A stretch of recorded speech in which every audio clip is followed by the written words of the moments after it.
je constate des paradoxes encore plus avec justement l'intégration de ce fameux portfolio sur lequel tu t'étais déjà prononcé lors du tout premier épisode. Et justement, en reprenant ton modèle théorique sur la réflexivité, réfléchissement, réflexion, réflexivité, ça me paraît très compliqué finalement d'engager les étudiants dans une démarche réflexive si on ne vient pas à un moment donné questionner l'impact du développement des compétences dans la construction de l'individu, dans la construction de son identité. Alors que, et c'est ce que je vois dans certaines mises en place de démarches portfolio, on s'intéresse uniquement à savoir si les compétences sont là, si l'étudiant est capable de dire qu'il est compétent. Et donc finalement, on rentre pas dans ce qu'on appelle, dans ce que tu appelles une démarche réflexive. On est juste là pour dire, enfin, la démarche est juste là pour dire, est-ce que je suis compétent ou pas? Est-ce que je peux dire que je suis compétent?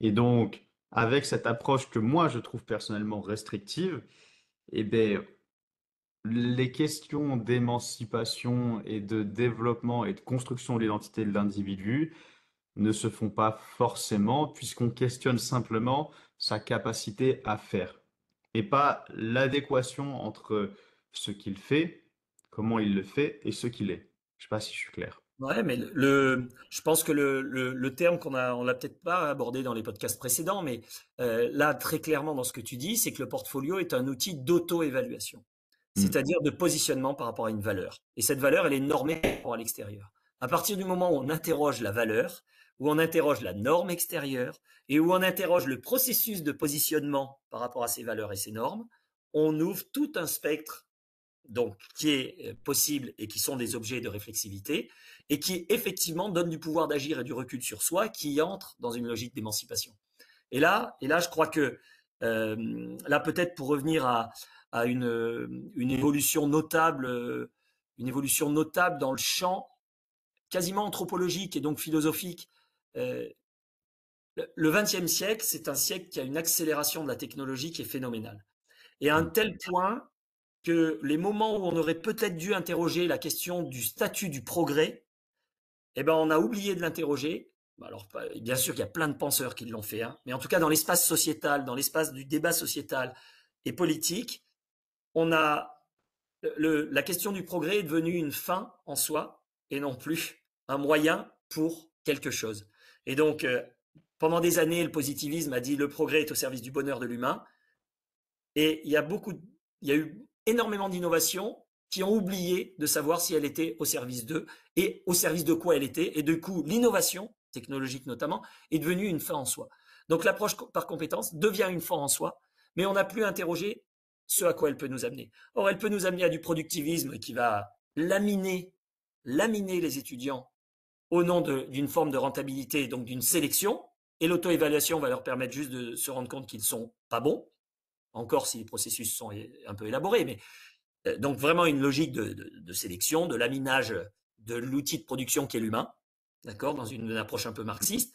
Soit on dit, eh bien, repensons l'approche par compétence comme étant un outil, et il est au service de quoi? Et là, on va pouvoir déplier un certain nombre de choses. Par exemple, le référentiel de compétences. Quel est son statut? Est-ce que c'est ce qu'il faut atteindre parce qu'un patron a dit moi il faut qu'il ait telle compétence, telle compétence, telle compétence, ou est-ce que c'est plutôt ce que Pernou disait, c'est un outil sur lequel on va pouvoir réfléchir et donc une invitation au voyage dans le champ de la professionnalité. Et c'est plus du tout pareil que de dire je suis un professionnel si j'ai coché 10 cases ou je suis un professionnel si je suis capable de voyager entre les différentes cases en leur donnant du sens, en voyant ce qu'elles impactent du point de vue de ma productivité, oui, et puis ce qu'elles impactent du point de vue de ma construction. Comment par exemple, je peux être compétent, productif dans tel cadre, dans telle situation, mais si ça constitue un impact très négatif sur moi parce qu'il y a une pression énorme que je me suis mis pour être efficace, je ne vais plus être efficace le lendemain, parce que je dis le lendemain, c'est une ellipse, mais je vais plus être efficace demain parce que j'aurai été épuisé par la pression qu'a créé l'expression de ma compétence. Donc si on est dans ce sens-là, on voit bien que d'un seul coup, c'est une aliénation, le référentiel. C'est de dire, il faut que je sois dans la norme et que je réponde à ce qu'on attend de moi. Et donc l'auto-évaluation dans dans une logique d'hyper-responsabilisation individuelle, qui est vraiment un modèle actuel du management, hein, de, euh, pousse à de l'auto-culpabilisation et donc de l'autoresponsabilité à l'auto-culpabilisation. Ben, soit tu t'en sors par le haut en essayant d'écraser les autres et en pompant les ressources des autres, soit tu fais un burn-out. Mm. Et donc la somme des compétences comme un processus de pression aboutissant à la rentabilité, bah oui, ça peut conduire au burn-out et au mal-être professionnel. La somme de compétences comme étant une invitation au cheminement dans la complexité de la professionnalité pour toujours faire mieux, mais que le mieux ne soit pas qu'un mieux dans l'agir et dans le bilan comptable qu'attend notre patron, mais que ça soit dans un mieux du bien-être professionnel, du collectif professionnel qui est capable de développer un regard sur la compétence visée, qui est capable de mettre à plat l'ensemble des ressources, parce que peut-être que notre compétence, on ne l'a pas individuellement, mais peut-être que le collectif, lui, par la Mm. somme des ressources mobilisées, va être capable d'être compétent. Et finalement, si c'est un collectif qui est compétent, bah, ça s'appelle faire société. Donc c'est peut-être bien plus intéressant du point de vue même de la productivité, si on est un peu égoïste, même du point de vue de la productivité, c'est peut-être bien plus intéressant d'avoir ce recul sur la compétence. Donc la compétence en ce sens-là, bah ouais, c'est Dr Jekyll et Mr Hyde, c'est deux faces qu'on peut très facilement opposer si on a une approche dogmatique, et c'est deux faces dont on peut très facilement apaiser la distance si on prend un tout petit peu de recul pour se dire, ok, la compétence et l'approche par compétence peut avoir ces deux visages qui sont complémentaires. Trouvons les espaces de création de la complémentarité. Et est-ce que justement, ces espaces, cette complémentarité ne pourrait pas être trouvée en partant d'un point qui serait comment est-ce qu'on évalue les compétences? Tu avais parlé justement du portfolio et de l'auto-évaluation, mais finalement, est-ce que en réfléchissant à l'évaluation, à comment est-ce qu'on évalue les compétences, dans quel cadre et à quelle fin, il n'est pas possible de trouver justement un équilibre et éviter de sombrer dans un extrême? Je sais pas si je suis clair. Très clair. Ouais. Ça, non, non, tu poses la question comme il le faut, mais si tu es d'un bord ou de l'autre, Mm. si je si je le mets de façon manichéenne, Mm. alors j'essaye de dire que c'est pas manichéen, mais si tu es d'un bord ou de l'autre, le pas fait dans le sens de ce que tu dis, c'est-à-dire de penser l'évaluation, est Mm. déjà un pas qui fait basculer d'un côté ou de l'autre. Mm. Par exemple, la compétence dans les définitions, c'est un mot qui est un peu embêtant quand même. Il y a beaucoup de chercheurs qui ont du mal avec, quoi. On a été sur les capacités ouvertes, sur les capacités générales. D'autres se sont dit non, non, mais on va sur du transversal. Ah oui, mais le transversal, du coup, ça devient une compétence transversale. Donc, qu'est-ce que finalement, c'est pas aussi une compétence comme les autres? Donc, tous ces aspects-là positionnent justement la difficulté à faire que, quand on parle d'évaluation de compétences, on puisse à un moment avoir l'honnêteté de dire c'est complexe et c'est un parti pris. Par exemple, si tu évalues la compétence là, il y a une compétence scolaire qui est assez géniale, savoir lire. Ok, c'est une compétence. Alors, elle est à un tel niveau que tu dis, mais attends, tu sais lire, c'est quoi? Est-ce qu'un enfant sait lire parce qu'il sait déchiffrer et que par association des sons, il va dire le mot dit ça? D'accord? Ou est-ce qu'un enfant sait lire lorsque non, justement, et c'est les fameuses approches syllabiques ou globales ou les méthodes mixtes, ou voilà.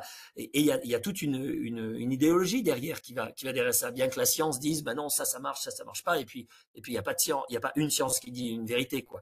Donc il y a plein d'approches. Et donc dans cette logique de compétence, par exemple, tu vas évaluer tes étudiants, tu vas évaluer des étudiants dans un cadre, bah, on va pousser plus vers les formations professionnelles, on va dire, bah, il faut les évaluer sur le terrain. Mm. Ah tiens, on va sur le terrain. Et puis les universités, elles ne sont pas toujours capables d'aller sur le terrain, donc elles vont faire une simulation.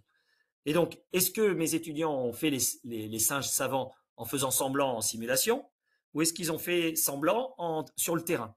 D'accord. Et puis, qu'est-ce que l'évaluateur, lui, qui va voir quelqu'un sur le terrain, un jeune en stage, qu'est-ce qu'il connaît de la complexité du terrain? Qu'est-ce qu'il connaît de son histoire du terrain? Et donc, finalement, quand on va chercher à neutraliser tous ces paramètres, on va se rendre compte que peut-être a-t-il fait preuve de compétence dans telle situation à tel moment, et le lendemain, dans une situation qui est très proche, je ne vais pas plus pouvoir dire qu'il est compétent. Or, la définition de la compétence, elle est un peu embêtée par rapport à ça. Elle dit que c'est quelque chose qui permet d'être efficace dans des catégories de Mm. classes de situations proches. Et Mm. ces termes de proximité, ils renvoient à une complexité située ou non. Et donc, aller sur ces objets d'évaluation, c'est renoncer, à mon sens, à l'objectivité.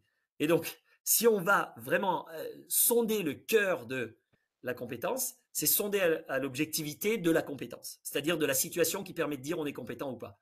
Mais si on renonce à l'objectivité, alors on bascule du côté obscur des pédagogues, c'est-à-dire qu'ils disent, bah, en fait, c'est le processus qui est plus important que le produit. Et donc, ça va être dans l'échange que je vais avoir derrière en disant, bah, qu'est-ce qu'elle avait de singulière, cette situation? C'est-à-dire que peut-être demain, tu pourrais ne pas montrer que tu es compétent. Et là, d'un seul coup, on va demander à l'étudiant de dire comment il pourrait et dans quelle situation il ne serait pas compétent. Et là, on revient, on l'a déjà échangé dans d'autres temps, hein, c'est de dire, bah oui, qu'est-ce qu'on accepte de l'incertitude, qu'est-ce qu'on accepte de l'insécurité comme étant un moteur de construction. Et Mm. là, c'est pour ça que ta question sur le nœud de l'évaluation de la compétence, à mon sens, pose des questions fondamentales, mais très souvent dans les institutions, en tout cas moi dans mon expérience, ça a fait basculer d'un côté ou de l'autre. Les gens en disant, mais non, mais tu peux pas laisser la place à l'incertitude. Nous, il faut objectivement qu'on puisse dire, il est compétent ou pas. Parce que le patron, il va vouloir nous dire, il est compétent ou pas. D'accord. Et des gens comme moi, on va dire, bah, c'est compliqué de dire qu'il est compétent. Allons lui en parler. Travaillons avec lui. Il faut un entretien pour voir comment il se situe dans cette complexité. Qu'est-ce qu'il en voit? Dans quel cadre il se sentirait capable de? Qu'est-ce qui fait encore frein pour avoir une compétence qui serait un petit peu plus omnipotente, quoi, qui pourrait plus dans plus de cadres? Et ça, d'un seul coup, ben, tu vois bien que là, on a ouvert tout le champ de la réflexivité. Donc, ce qui Mhm. pose des problèmes, qui pose des problèmes d'outils, mais aussi de moyens à disposition de l'évaluation. Parce que là, l'évaluation, elle est formation. On est dans des Ouais. évaluations forcément formatrices. Elle est intégrée à un système de prise de conscience et Mm. d'ouverture de pistes par la suite. Or, très souvent, l'évaluation est pensée par rapport au référentiel comme point final Oui. qui va valider un processus. Et donc, si elle n'intervient pas plus tôt avec des logiques d'auto-évaluation à dimension autorégulation, ça c'est productiviste, mais aussi à dimension réflexive, c'est-à-dire l'étage du dessus, bah, effectivement, on reste dans un champ ou dans l'autre avec une opposition qui ne peut pas être réduite. Et très souvent, les collègues, je trouve, sont légitimes dans le fait de dire, bah, écoute, on n'a pas les moyens de le faire. On n'est pas formé pour et on n'a pas le temps. L'entretien dont je parle là, quand tu as une promo de 200 étudiants, tu fais 1 heure et demie d'entretien à partir de la vidéo que tu as enregistrée sur le terrain de chacun. Ben, c'est peu fait, même s'il y a des tuteurs de stage, même s'il y a. Mais quelle est l'égalité alors si on a 50 tuteurs de stage, leur façon de l'appréhender, les contextes, il n'y a pas d'égalité. Donc ça remet en Oui. cause l'objectivité. Donc, je dis, profitons de la remise en cause de l'objectivité pour ouvrir la porte à prendre du recul sur la subjectivité de la notion d'être compétent.